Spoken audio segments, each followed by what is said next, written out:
नहीं हुआ है, क्या 2024 तक होगा? जब एनटीपीसी में 20 गुना रिजल्ट कहा गया है तो 11 गुना क्यों दिया गया? एक ही विद्यार्थी का रिजल्ट 5 पोस्ट के लिए क्यों भरा गया? और तीसरा और आखिरी सवाल, 12वीं के पद के लिए 12वीं के बच्चों के साथ ग्रेजुएशन के बच्चों को उठाया गया, क्या दोनों का स्तर समान है? और नॉर्मलाइजेशन में 15-20 नंबर किस प्रक्रिया के तहत बढ़ाया घटाया जाता है? अगर आप छात्रों के सवाल जवाब दें सर, शायद उनमें फायदा हो। आपने सारे प्रश्न पूछे हैं, सारे के सारे महत्वपूर्ण प्रश्न हैं। मैं इन सारे प्रश्नों को एक एक करके लेता हूं। सबसे पहले, लेवल 1 में 2 स्टेज एग्जाम क्यों? 1,25,00,000 के आसपास स्टूडेंट्स ने अप्लाई किया है। इतनी बड़ी संख्या में देश भर में अगर रिक्रूटमेंट करना है तो आपको एक लेवल के एग्जाम से, सिंगल एग्जाम से करना बहुत मुश्किल है। फिर भी हम इसको री एग्जामिन करेंगे। इतनी बड़ी संख्या में 1,25,00,000 कैंडिडेट्स अगर हो तो कैसे उनको एक साथ सेम तरीके से, same level of hardness of question की, ये सब करना अति डिफिकल्ट। आप सब इस प्रक्रिया से गुजर चुके हो, आप भी समझते होंगे। इसलिए इसके दो, एक प्रीलिम एग्जाम और उसके बाद में एक कंप्यूटर बेस्ड टेस्ट 2, इस तरह से करके किया गया। वो नोटिस में लिखा गया था कि अगर जरूरत पड़ी, अगर परिस्थिति हुई तो उसके 2 लेवल किए जाएंगे। पहला ये। दूसरा, आपका प्रश्न कि 10+2 में ग्रेजुएट्स को कैसे अलाउ करें। देखिए, किसी भी एग्जाम में मिनिमम क्वालिफिकेशन का स्टैंडर्ड होता है, मैक्सिमम क्वालिफिकेशन का नहीं होता है कभी भी। ये कानूनन कॉन्स्टिट्यूशनल व्यवस्था में हम लोग काम कर रहे हैं। कॉन्स्टिट्यूशनल व्यवस्था के हिसाब से हम मिनिमम प्रिस्क्राइब कर सकते हैं, मैक्सिमम प्रिस्क्राइब नहीं कर सकते। तो 10+2 के लिए जो क्वालिफिकेशन वाला स्केल है, उसमें अगर ग्रेजुएट बैठे हैं तो उसको रोकने का हमें कोई अधिकार नहीं है, किसी को कोई अधिकार नहीं है। अगर कोई नया इसके बारे में कोई नया न्यायपालिका की तरफ से कोई चीज आती तो अलग बात है, लेकिन हमारे पास कोई अधिकार नहीं है इसका। दूसरा विषय था ये। तीसरा विषय आपने रखा समय का। देखिए, शुरू में इसके लिए, जो इस एग्जाम को कंडक्ट करने के लिए एप्लीकेशंस आई, दोनों के दोनों एग्जाम्स में 1 करोड़ से ज्यादा एप्लीकेशंस आई। 1 करोड़ से एप्लीकेशन ज्यादा आई तो जो एग्जामिनेशन कंडक्ट करने के लिए एजेंसी हमको हायर करनी थी, उसको हायर करने में टाइम लगा, 6 महीने से ज्यादा लगा। नेचुरली इतनी बड़ी संख्या में अगर एग्जाम करना है देश में, तो अपने आप में वो एक बहुत बड़ा challenge. It's a Himalayan task, it's a huge task, it's a very very big challenging task. तो एजेंसी को सेलेक्ट किया गया। सेलेक्ट करते करते कोरोना आ गया।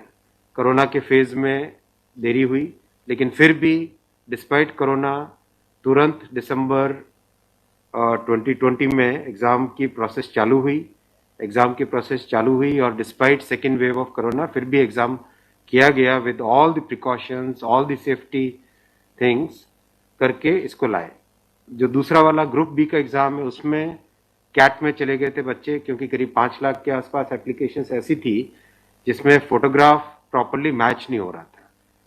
तो नेचुरली अगर एप्लीकेशन में फोटोग्राफ मैच नहीं हो तो उसको आप एग्जाम में कैसे लोगे। तो वो विषय आया था। तो उस विषय के कारण लोग कैट में गए थे। एडमिनिस्ट्रेटिव ट्रिब्यूनल ने जैसे ही उसका समाधान किया, फैसला किया, उसके फैसले के तुरंत बाद में हम लोगों ने एग्जाम के प्रोसेस को आगे किया। कोई उसमें देरी नहीं की। और हमारा, देखिए, हमारी सरकार, प्रधानमंत्री श्री नरेंद्र मोदी जी का इंटेंट हमेशा है कि मैक्सिमाइज करना है रोजगार को। इसीलिए आप देखिए, इतनी बड़ी संख्या में, यानी रेलवे में 1,40,000 टोटल, 1,05,000 ग्रुप डी की कैटेगरी में, लेवल 1 की कैटेगरी में, और लेवल 2 से लेवल 6 की कैटेगरी में 35,000 कैंडिडेट्स वैकेंसीज। 1,40,000 की वैकेंसीज लाना कोई छोटी बात नहीं है, बहुत बड़ी बात है। फिर आपका चौथा पॉइंट आप देखिए, ज्यादा से ज्यादा कैंडिडेट्स को फर्स्ट स्टेज से सेकंड स्टेज में जाने का मौका मिले, इसके लिए 2015 तक हमेशा प्रिलिमिनरी एग्जाम जो होता था, फर्स्ट स्टेज होता था, उससे 10 गुना लिए जाते थे, केवल 10 गुना लिए जाते थे। 2015 के बाद में पहले ही संख्या बढ़ा के 15 गुना कर दी गई, जिससे कि ज्यादा से ज्यादा कैंडिडेट्स को मेन एग्जाम के लिए जाने का मौका मिले। और 2019 में इस संख्या को 20 गुना किया गया, ताकि ज्यादा से ज्यादा लोगों को अवसर मिले। ज़्यादा से ज़्यादा लोग, क्योंकि फर्स्ट स्टेज जो प्रिलिमिनरी एग्ज़ाम इतना बड़ा नंबर है कि उस नंबर में हो सकता है कुछ बाय चांस उस दिन तबीयत ठीक नहीं हो, कोई दूसरा कारण हो, समय पे पहुंच नहीं पाए, कोई भी कारण से मिस कर गया, तो मैक्सिमम लोगों को हमें चांस देने का इंटेंट है। इसी इंटेंट के कारण 20 गुना किया गया। जो 10 गुना था 2015 से पहले, उसको 20 गुना किया गया 2019 में। तो ये प्रो स्टूडेंट्स, प्रो कैंडिडेट्स वाली अप्रोच है हमारी, और हमारी इंटेंट एकदम नेक नियति से काम कर रहे हैं, सच्चाई से काम कर रहे हैं। देखिए, कोई भी कहीं भी एक भी जगह से कहीं कोई पेपर लीक होने की बात नहीं है, कहीं पे कोई एग्जाम के मैनिपुलेशन की बात नहीं है। जो आज सिर्फ मुद्दा है, मुद्दा सिर्फ इतना है कि शॉर्टलिस्ट कैंडिडेट्स कितने किए जाए, यही मुद्दा है। इस मुद्दे को सॉल्व करेंगे, इसको भी हम बहुत सेंसिटिवली सॉल्व करेंगे। हमारे लिए छात्र हमारे साथी हैं, हमारे भाई हैं, हमारी बहनें जो एग्जाम दे रहे हैं, तो हमारे लिए बहुत इंपॉर्टेंट है। हम इसको बहुत सेंसिटिवली हैंडल एक करेंगे। तस्वीर और दिखाई पड़ी, बच्चों को लाठीचार्ज। कल रात को आपने देखा, अगर तस्वीरें दिखाई हो हॉस्टल में घुस, मैं आपको इतना बताना चाहूंगा कि जो लोग किसी भी अपनी खुद की संपत्ति को अगर जलाते हैं, खुद की संपत्ति पे अगर अटैक करते हैं, उसको डिस्ट्रॉय करने की कोशिश करते हैं, तो उसमें जो प्रक्रिया पुलिस की होती है वो होनी, अगर हुई है, मेरी बात आप इसमें स्पष्ट रखिए कि मैं छात्रों को कह रहा हूं कि आपकी संपत्ति है, आप अपनी संपत्ति को जलाने के लिए क्यों बाहर निकले। और हम आपकी बात को शुरू से सुन रहे हैं। जिस दिन आपने पहले पॉइंट रखा, उसी दिन हमने तुरंत इसका, जैसे ही दूसरे दिन ही मेरे नज़र में आ गई थी बात ये, और दूसरे दिन मैंने तुरंत सारा ये टेबल मंगवाया कि आप मुझे एग्जैक्ट बताओ हर एक लेवल पे क्या वैकेंसी है, और हर एक लेवल पे एग्जैक्ट, जैसे लेवल 2 पे 5663, उसकी जगह 1,13,000, कितने गुने? 20 गुने। लेवल 3 पे 4,940, उसके अगेंस्ट कितने शॉर्टलिस्टेड? 98,833, 20 गुने। तो जो नोटिस के अंदर प्रक्रिया एग्जैक्टली उसके हिसाब से किया है, हर एक पे, level 2, level 3, level 4, level 5, level 6, हर एक पे एग्जैक्टली 20 टाइम्स किया गया है। इश्यू वो नहीं, इश्यू डुप्लीकेट नहीं, इश्यू यूनिक वाली बात आ गई। अब वो मुद्दा उनका है, क्योंकि इसलिए मुद्दा आ रहा है कि जिन लोगों ने तैयारी कर ली है उनको लगता है कि हमें एक बार और चांस मिल जाए, इसीलिए हम इसको बहुत सेंसिटिवली हैंडल करेंगे।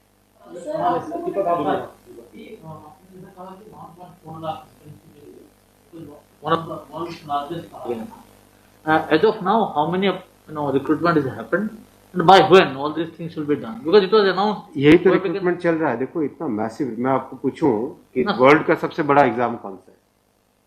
वर्ल्ड का अगर, या इंडिया का भी अगर बड़े एग्जाम्स देखें, तो बड़े एग्जाम्स में जेई बहुत बड़ा एग्जाम होता है, सिविल सर्विसेज बहुत बड़ा एग्जाम होता है, स्टाफ सिलेक्शन कमीशन का बहुत बड़ा एग्जाम। इन सब एग्जाम्स में एप्लीकेशंस की संख्या होती है 5 से 7 लाख, 8 लाख, 10 लाख। यहाँ 1 करोड़ एप्लीकेशंस है। आप ये तो देखिए ना कि कठिन कितना है। 1 करोड़ एप्लीकेशन, 1.25 करोड़ एप्लीकेशन, 1 करोड़ 25 लाख, 1 करोड़ 35 लाख, उसमें समय लगता है। But this is something government was aware in a country where there is so much of unemployment, when there will be vacancy like this, everyone will apply. इसीलिए तो टाइम तो इतना लगेगा ही। अगर आपको इस एग्जाम को ढंग से करना है, इतना टाइम लगेगा, चाहे कोई करे। और उसके बाद भी आज देखा कि गया से आगजनी की तस्वीरें आ रही हैं। क्या ये कन्वे नहीं हो पा रहा है? कहाँ पर ये लैक ऑफ कम्युनिकेशन आपको लग रहा है, या मैटर पॉलिटिसाइज हो चुका है? नहीं, कुछ लोग इसका गलत फायदा उठा रहे हैं, और मैं उनसे भी निवेदन करूंगा कि छात्रों को भ्रमित न करें, कोई गलत इसका उपयोग न करें। ये छात्रों का मामला है, ये देश का मामला है, इसको हमें सेंसिटिवली हैंडल करना चाहिए, और इसमें हर तरीके से संवेदनशीलता के साथ इस मामले को लेना चाहिए। सर, कुछ छात्रों के ऊपर FIR भी दर्ज की है, कुछ पुलिस के स्टडी में भी अभी के समय में है, ऐसी खबरें आ रही हैं। आप खबरों की जांच करिए। देखो, जो पुलिस की प्रक्रिया है वो अलग चीज है। मैं अभी, मुद्दा है जो, उस मुद्दे को कैसे सॉल्व करें उस पर सोचना चाहिए, हमें फॉरवर्ड लुकिंग होना पड़ेगा। सर, मेरा एक सवाल है कि जिन राज्यों में हिंसा की खबरें या फिर जो रेल रोकने का जो मूवमेंट चल रहा है, ट्रैक पे स्टूडेंट बैठे हैं, क्या उन राज्यों के मुख्यमंत्री से आपकी बात हुई है, और क्या कुछ आप लोग की संदर्भ में कि कैसे? बिल्कुल, सब जगह लॉ एंड ऑर्डर स्टेट का जो रोल होता है, राज्यों के मुख्यमंत्रियों ने भी बहुत संवेदनशीलता के साथ काम किया है, और हम भी कॉन्स्टेंटली टच में हैं, कंटिन्यूसली टच में हैं। और जो आज कमेटी की बात भी सबके पास जा चुकी है ऑलरेडी, और मेरे ख्याल से ज़्यादातर जगह से स्टूडेंट्स ने इस विषय को स्वीकार भी किया है। और मैं अभी भी रिक्वेस्ट करूंगा एक बार फिर सारे स्टूडेंट बंधुओं को, छात्रों को, कैंडिडेट्स को कि आप प्लीज़ अपनी ग्रीवेंसेस को, अपने पॉइंट को, अपने कंसर्न को, अपने विषय को, अपने मुद्दे को फॉर्मली रखिए। हम इसको एकदम संवेदनशीलता के साथ टैकल करेंगे।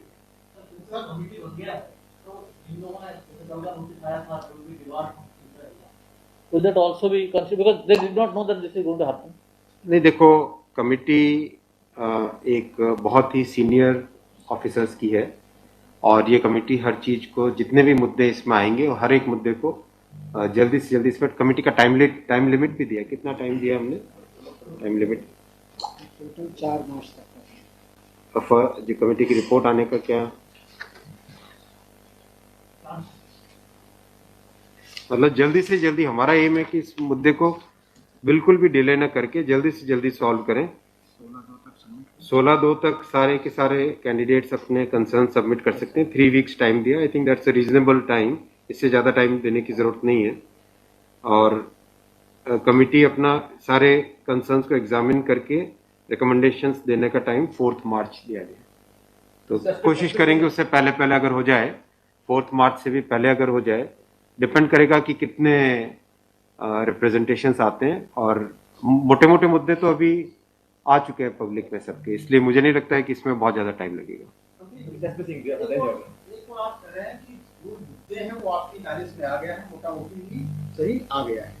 दूसरी ओर ये कि जो आपके पैरामीटर्स हैं उस पर सब कुछ सही तरीके से दिया गया है, उसी तरह से शॉर्ट लिस्ट किया गया है। फिर इसमें प्रॉब्लम, फिर उसमें कमेटी आपको रिपोर्ट क्या करेगी और करेंगे क्या? इसका मतलब अगर चेंज करते हैं कुछ तो दूसरे एक बड़ा पक्ष और भी तो विरोध करेगा।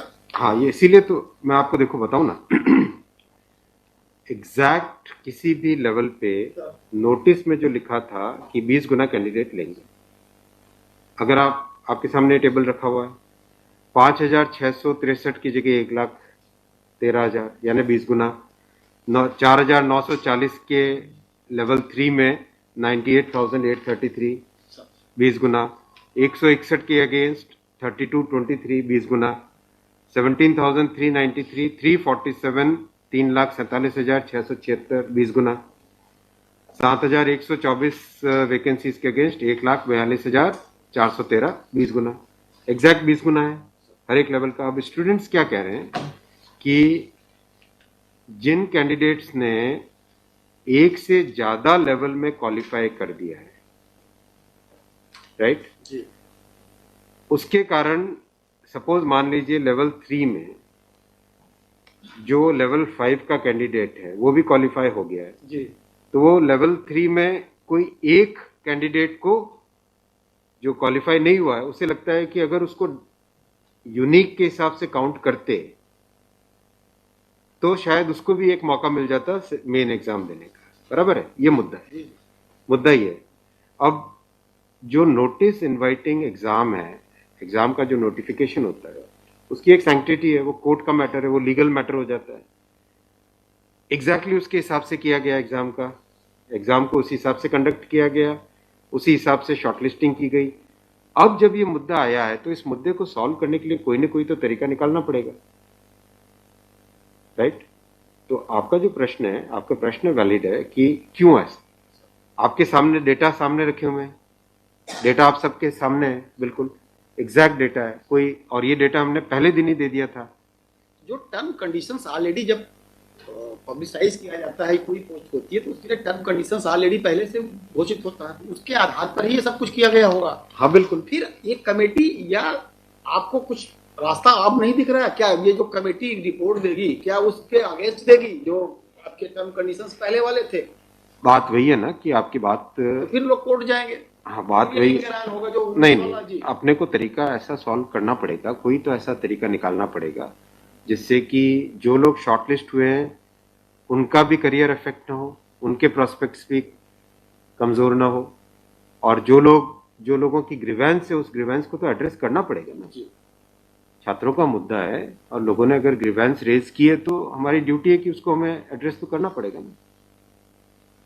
लेकिन आप देख रहे हैं आपके सामने ये टेबल है, एग्जैक्ट हर एक लेवल पे 20 टाइम्स है एग्जैक्ट।